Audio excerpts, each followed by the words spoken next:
Assalamualaikum warahmatullahi wabarakatuh. Waalaikumsalam warahmatullahi wabarakatuh. Selamat sore teman-teman semuanya. Sore. Perkenalkan, nama saya Friski Mikael Putri. Di sini saya akan menjelaskan sedikit tentang donor darah dan aferesis.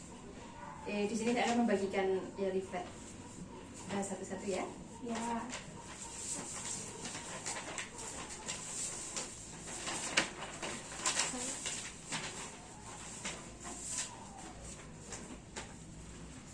Teman-teman semua ada yang tahu nggak donor darah itu apa? Ya, belum pernah soalnya. Ada yang udah pernah donor darah? Belum. Takut. Kenapa belum pada donor? Belum 17 tahun, Kak. Iya, mau donor tapi belum cukup umur, sama berat badan belum memenuhi. Berat badan buat donor tahu berapa? 4 tahun. Nanti saya akan menjelaskan donor darah itu apa, syarat-syarat donor, terus manfaat dari donor darah, dan bagaimana cara kalau misalnya teman-teman semuanya mau melakukan donor darah. Donor darah yaitu suatu proses pengambilan darah dari seseorang yang digunakan untuk transfusi darah. Nah, untuk syarat donor darah itu yang pertama, sehat jasmani dan rohaninya. Yang kedua, usia minimal 17 tahun. Dan untuk pertama kali donor, usia maksimal 60 tahun. Berat badan minimal 45 kilo, baik laki-laki sama perempuan sama. Terus nanti suhu tubuhnya 36,5 sampai 37,5 derajat Celcius. Selanjutnya tekanan darah sistolnya itu 90 sampai 160, diastolnya 60 sampai 100. Denyutnya nadinya harus normal 50 sampai 100 kali per menit. Terus selanjutnya hemoglobinnya 12,5 sampai 17. Untuk laki-laki sama perempuan sama. Terus jarak waktu donor darah minimal 2 bulan.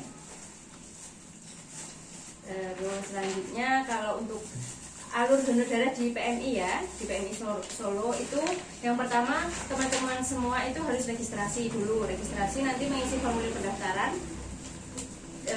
Jangan lupa bawa kartu identitas diri ya. Ya. Selanjutnya pemeriksaan seleksi awal.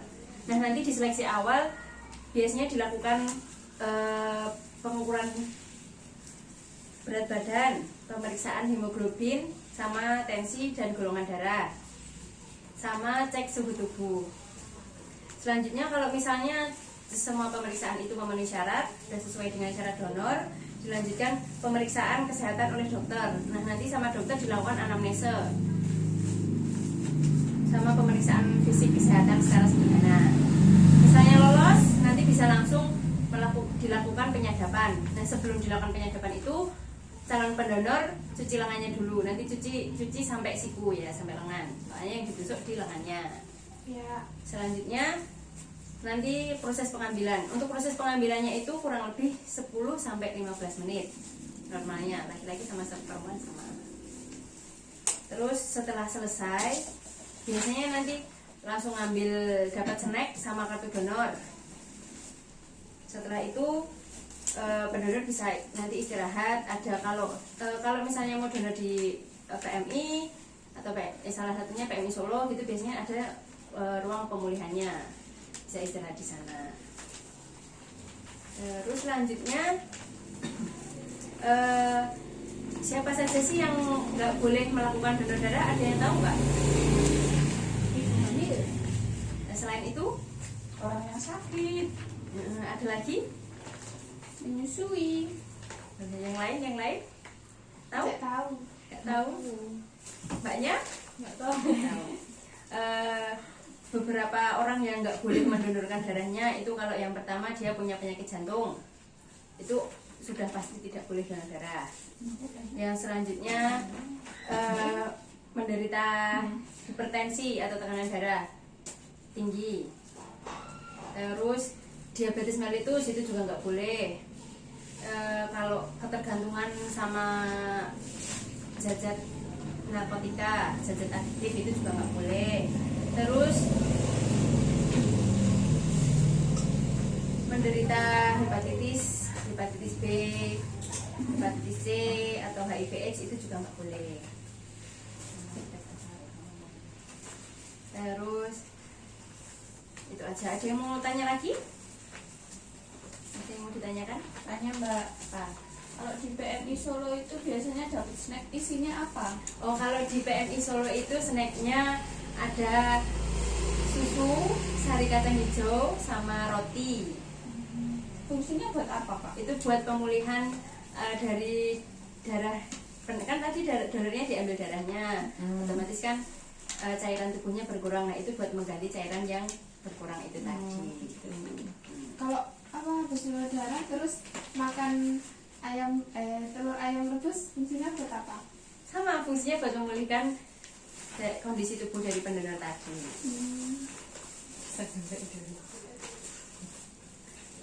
Ada yang tahu manfaat dari donor darah itu apa? Ada Apa? biar dapat snack. Itu Iya, ya bagus. Yang lain yang lebih ke pendonornya lah, selain snack. Ini Kak, cek kesehatan gratis. Yang lain ada lagi? Tahu. Menurunkan berat badan. Ya bisa, karena kalau dengan donor darah itu bisa menurunkan berat badan, karena dia bisa mengurangi kalori dalam tubuh. Manfaat donor sih ada banyak ya. Di antaranya itu bisa menjaga kesehatan jantung. Kayak tadi yang disebutkan sama mbaknya, cek kesehatan gratis. Mendapat snack juga salah satunya. Terus menurunkan berat badan bisa. Terus bisa mendeteksi penyakit-penyakit serius. Soalnya nanti setiap donor darahnya itu diperiksa di PMI, pemeriksaan laborat. Selain itu juga bisa meregenerasi sel-sel darah merah yang ada di dalam tubuh.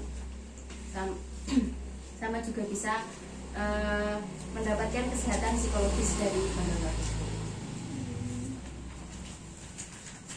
Terus selanjutnya donor aferesis. Ada yang udah pernah dengar aferesis nih? Belum pernah. Belum. Baru hari ini. Ini ya, aferesis itu donor darah yang diambil salah satu komponen darahnya aja. Jadi misalnya dia yang dibutuhkan sel darah merah, nah nanti sel lebihnya itu dikembaliin lagi ke dalam tubuh. Atau trombositnya aja, jadi sel darah merah plasma kayak itu dikembaliin lagi ke dalam tubuh. Beda sama donor biasa.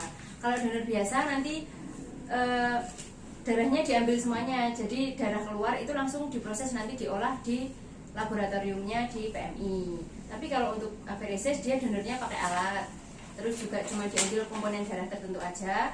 Terus donornya itu juga pakai alat, langsung dipisahin pakai alat. Jadi nanti setelah selesai donor, darahnya itu bisa langsung diberikan ke pasien, tidak perlu melakukan pemeriksaan lagi. Tuh. Terus juga proses pengambilan darahnya itu lebih lama daripada donor biasa, bisa 1-2 jam kalau untuk aferesis.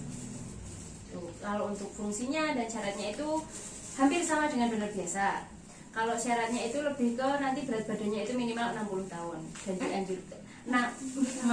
Berat badannya 60 kilo dan dianjurkan untuk laki-laki kalau untuk mengurangi resiko ke pendonornya.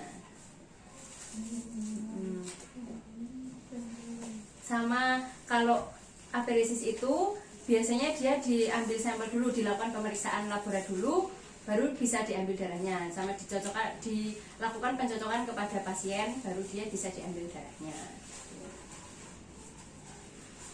Teman-teman ada yang mau ditanyakan? Jangka waktunya Untuk apa? Donor biasa. Kalau aferesis itu jarak waktunya 2 minggu, soalnya kan dia cuma komponen darahnya aja, jadi nggak semua komponen darah diambil, tidak perlu menunggu 2 bulan, 2 minggu sudah bisa. kalau dari donor biasa Kalau dari donor biasa ke donor aferesis itu jarak waktunya 2 bulan. Soalnya kan kalau dari donor biasa itu kan dia diambil darahnya semuanya, seluruh komponen darah, jadinya harus 1 bulan. 2 bulan. satu.